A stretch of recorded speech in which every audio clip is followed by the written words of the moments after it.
Boys, gentlemen, welcome back to the channel, baby. Guys, in today's video, what we are going to be doing is pretty much a recap or just like a trade update on the USD CAD position we took on last Thursday night. If you guys want to go watch the breakdown or like the entry, pretty much so you guys know I'm not capping here and what kind of went into taking the position, you can go watch the previous video. But what we're going to be doing is updating you guys on that and then speaking specifically about like precision and the understanding of R multiple, which is like risk to reward, and why the two correlate, why you need to understand what both do, what both actually are.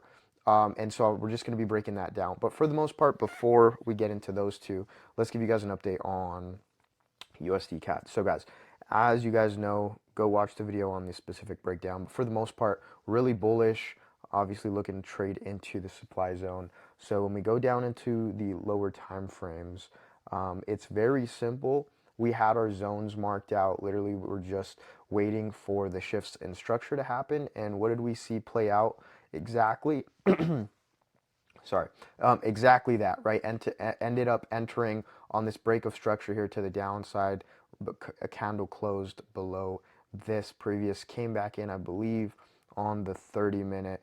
You guys can see where I have the actual supply zone on the 30-minute marked out, and then that's where we entered 12 pip stop, and we've been running since then. You guys can see like the total pretty much risk to reward on this is a 21 to 1, with the final TP being at the very bottom.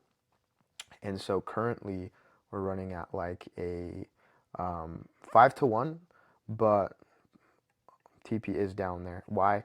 Because if we look on the weekly, we have a bunch of imbalance that we need to come and fill, and obviously this demand zone. And so that's kind of what we're looking for. Like if you want to get more specific, you guys can see that right there. So we could even be like, holding into there, make this a 27 to 1. But that's kind of that. Now, okay, guys, so speaking about precision, right?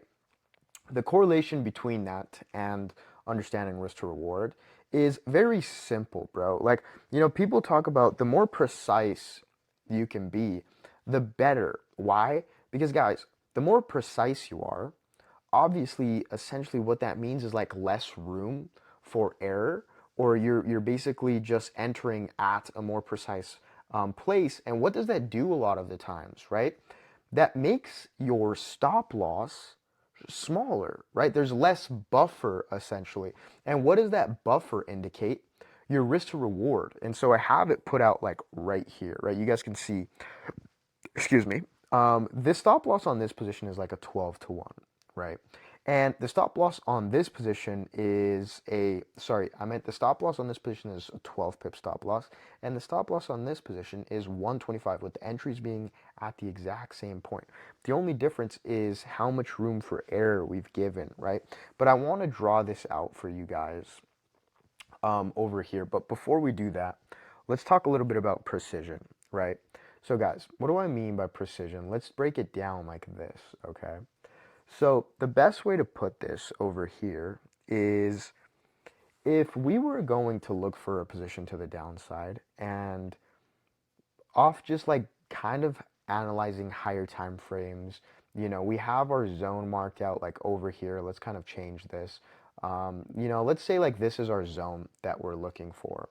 And so let's say we want to take a position like this, okay, with like a stop loss of 100 pips, and obviously our TP being like, let's just keep everything the same right down there, okay?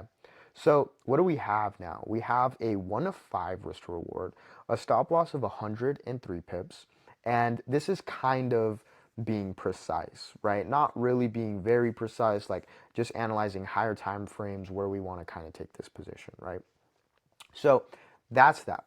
Now, if we can boil this down and identify maybe some lower time frames, what can we do with this, right? What is this going to allow for us to do?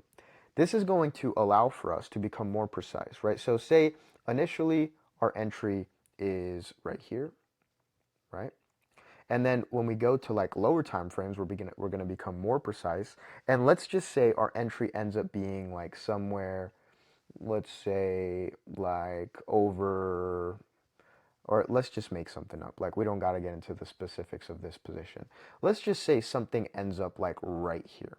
Okay, our entry, and we're on that short position, and then our stop loss is right there, and then same thing. Let's just keep this this RTPs consistent, right?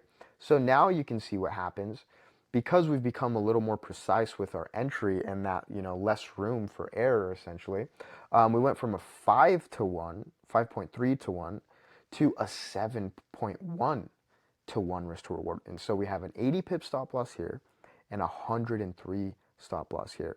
So now let's say we want to go even further to lower time frames, right? And then identify, um, a position, right? And that's what we did exactly in this occurrence. Like you can see, we have identified our supply zone, then we have identified it again, and then this allows us to go on lower time frames and see shifts in structure. Like you have all of your um, things that you're looking for, your confluences. But all I want you guys to get at then is we've done that, right? And so we become even more precise on a lower time frame. And so now our entry is right here. And so you see, we went from a 100 pip stop loss to an 80 pip stop loss to then a 56 pip stop loss. And now let's just compare the risk to rewards, right? So the first one is 5.3 to 1. Second one is a 7 to 1. And then the most precise one is a 10.5 to 1. Right? Now, what's the difference between these guys? Imagine you're risking $100 here. 1 to 5 is to make 500, risking 100.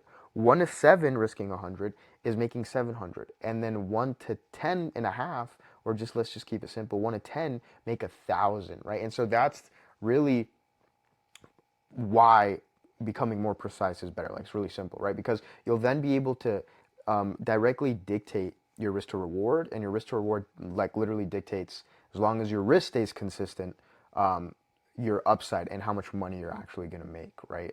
When things stay consistent. And so you can see the difference here. I even kind of want to move this over here. Let's just move it to keep things simple.